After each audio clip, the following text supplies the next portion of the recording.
ನಮಸ್ಕಾರ ಸ್ನೇಹಿತರೆ, ಹ್ಯಾಪಿ ಗುರು tech talk YouTube ಚಾನೆಲ್ಗೆ ಸುಸ್ವಾಗತ. ನನ್ನ ಹೆಸರು ರೇಣುಪ್ರಸಾದ್. ನಾವೀಗ ಲ್ಯಾಪ್ಟಾಪಲ್ಲಿ ಅಥವಾ ಡೆಸ್ಕ್ಟಾಪಲ್ಲಿ ಯಾವುದೋ ಡಾಕ್ಯುಮೆಂಟ್ ಓದ್ತಾ ಇರ್ತೀವಿ, ಅದ್ರದ್ದು ಸ್ವಲ್ಪ ನೋಟ್ಸ್ ಮಾಡೋಕ್ಕೆ ಪ್ಲ್ಯಾನ್ ಮಾಡ್ತಿರ್ತೀವಿ. ಸೊ ನಾವು ಹೇಗೆ ಮಾಡ್ತೀವಿ ಅಂದರೆ, ಡಾಕ್ಯುಮೆಂಟ್ ಓಪನ್ ಮಾಡಿ ಯಾವುದಾದ್ರು ಟೆಕ್ಸ್ಟ್ ಕಾಪಿ ಮಾಡಿ, ಆ ಟೆಕ್ಸ್ಟ್ ಕಾಪಿ ಮಾಡಿ ನಮ್ಮದು ಒಂದು ವರ್ಡ್ ಡಾಕ್ಯುಮೆಂಟಲ್ಲೆಲ್ಲ ಹಾಕಿದ್ವಿ. ಸೊ ಇದನ್ನು ನೋಡಿ, ಎಕ್ಸಾಂಪಲ್ ಈ ಫೈಲಿಂದ ನಾನು ಈ ಕಾಪಿ ಮಾಡ್ತೀನಿ, ಕಂಟ್ರೋಲ್-C ಯೂಸ್ ಮಾಡ್ತೀನಿ. ಕಂಟ್ರೋಲ್-C ಯೂಸ್ ಮಾಡಿ ಕಾಪಿ ಮಾಡಿ, ಕಂಟ್ರೋಲ್-V ಮಾಡಿ ಇಲ್ಲಿ ಪೇಸ್ಟ್ ಮಾಡ್ತೀನಿ.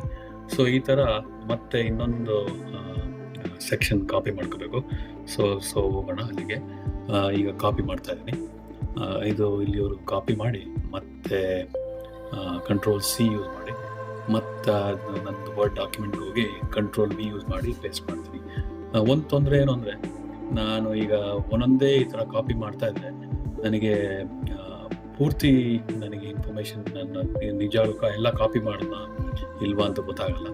ಸೊ ಇದರಿಂದ ಸ್ವಲ್ಪ ಕಷ್ಟ ಆಗುತ್ತೆ, ಸ್ವಲ್ಪ ಮೇಂಟೆನೆನ್ಸ್ ಕಷ್ಟ ಆಗುತ್ತೆ. ನಂದು ಕರೆಕ್ಟಾಗಿ ನೋಟ್ಸ್ ಮಾಡ್ಕೊತಿದ್ದೇನೆ ಅಂತ ಒಂದು ಡೌಟ್ ಬರುತ್ತೆ. ಸೊ ಇಂಥ ಸಿಚುವೇಷನಲ್ಲಿ ವಿಂಡೋಸಲ್ಲಿ ಒಂದು ಒಳ್ಳೆ ಫೀಚರ್ ಇದೆ, ಕ್ಲಿಪ್ಬೋರ್ಡ್ ಫೀಚರು. ನೀವು ಯೂಸ್ ಮಾಡಿದ್ರೋ ಇಲ್ವೋ ಗೊತ್ತಿಲ್ಲ. ಸೊ ಇದರಲ್ಲಿ ಈಗ ತೋರಿಸ್ತೀನಿ ನೋಡಿ.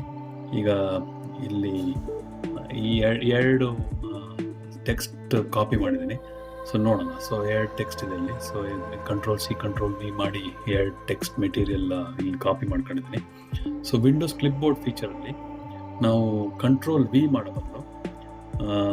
ಈಗ ನಾವು ವಿಂಡೋಸ್ ಐಕಾನ್ ಪ್ಲಸ್ V ಮಾಡಿದ್ರೆ ಅದು ಕ್ಲಿಪ್ಬೋರ್ಡ್ ಓಪನ್ ಆಗುತ್ತೆ. ಕ್ಲಿಪ್ಬೋರ್ಡಲ್ಲಿ ನೋಡಿ, ಈಗ ಎರಡು ಟೆಕ್ಸ್ಟ್ ಕಾಪಿ ಮಾಡಿದ್ನಲ್ಲ, ಎರಡು ಟೆಕ್ಸ್ಟು ಇದೆ. ಸೊ ಇದು ಈಸಿಯಾಗಿ ನನಗೆ ಏನೇನು ಕಾಪಿ ಮಾಡಿದೆ ಅಂತ ಕಂಟ್ರೋಲ್ ಸಿಗುತ್ತೆ. ಪ್ಲಸ್ ಯಾವ್ದು ಬೇಕೋ ನಾನು ಬೇಕಾದ್ರೆ ಪೇಸ್ಟ್ ಮಾಡ್ಬೋದು. ಸೊ ಈಗ ನೋಡಿ, ಒಂದು ಕ್ಲಿಕ್ ಮಾಡಿದೆ, ಒಂದು ಕ್ಲಿಕ್ಕಲ್ಲಿ ಸೆಕೆಂಡ್ ಒಂದು ಕ್ಲಿಕ್ ಮಾಡಿದೆ, ಪೇಸ್ಟ್ ಆಯಿತು. ಸೊ ಈ ಥರ ಕ್ಲಿಪ್ಬೋರ್ಡ್ಗೆ ಹೋಗಿ, ಸೊ ಕ್ಲಿಪ್ಬೋರ್ಡಲ್ಲಿ ನಾವು ಏನೇನು ಕಾಪಿ ಮಾಡಿರ್ತೀವೋ ಎಲ್ಲ ಅದರಲ್ಲಿ ಕ್ಲಿಪ್ಬೋರ್ಡಲ್ಲಿ ಸೇವ್ ಆಗಿರುತ್ತೆ. ಸೊ ಕ್ಲಿಪ್ಬೋರ್ಡ್ ಹಿಸ್ಟ್ರಿಲಿ. ಸೊ ಇದರಿಂದ ಒಂದು ಕಂಟ್ರೋಲ್ ಸಿಗುತ್ತೆ, ಪ್ಲಸ್ ನಮಗೆ ಮ್ಯಾನೇಜ್ಮೆಂಟು ಈಸಿ. ಅಂತಂದರೆ ಒಂದೊಂದೇ ಕಾಪಿ ಮಾಡೋದು ಸ್ವಲ್ಪ ಕಂಟ್ರೋಲ್ ಸಿಗೋಲ್ಲ. ಸೊ ಈಗ ನೋಡೋಣ ನೋಡಿ, ಬನ್ನಿ. ಈಗ ನೆಕ್ಸ್ಟ್ ಇನ್ನೊಂದು ಸೆಕ್ಷನ್ ಕಾಪಿ ಮಾಡ್ತಿದ್ದೀನಿ. ನಾನು ವಾಪಸ್ಸು ಇದಕ್ಕೆ ಹೋಗ್ತಿಲ್ಲ, ಕಂಟ್ರೋಲ್-C ಯೂಸ್ ಮಾಡಿದೆ, ಇನ್ನೊಂದು ಕಾಪಿ ಮಾಡಿದೆ ಕಂಟ್ರೋಲ್-C ಯೂಸ್ ಮಾಡಿ.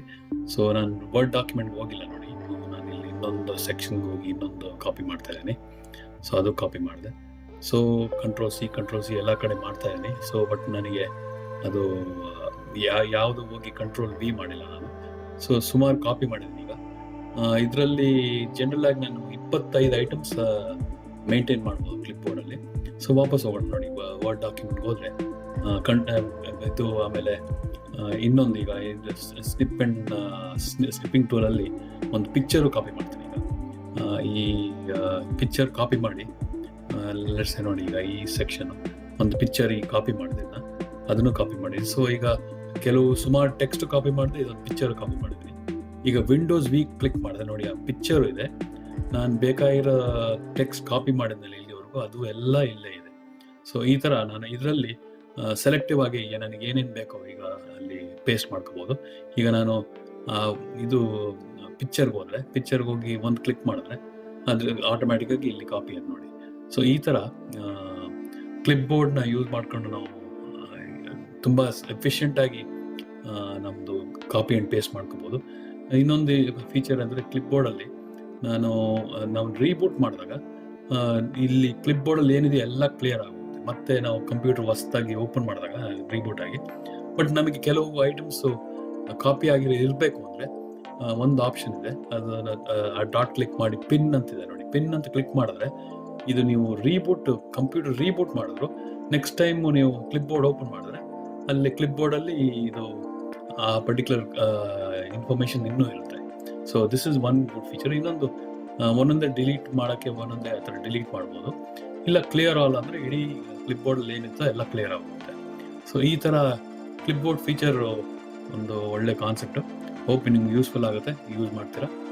ಮತ್ತೆ ಮಾತಾಡೋಣ. Thank you.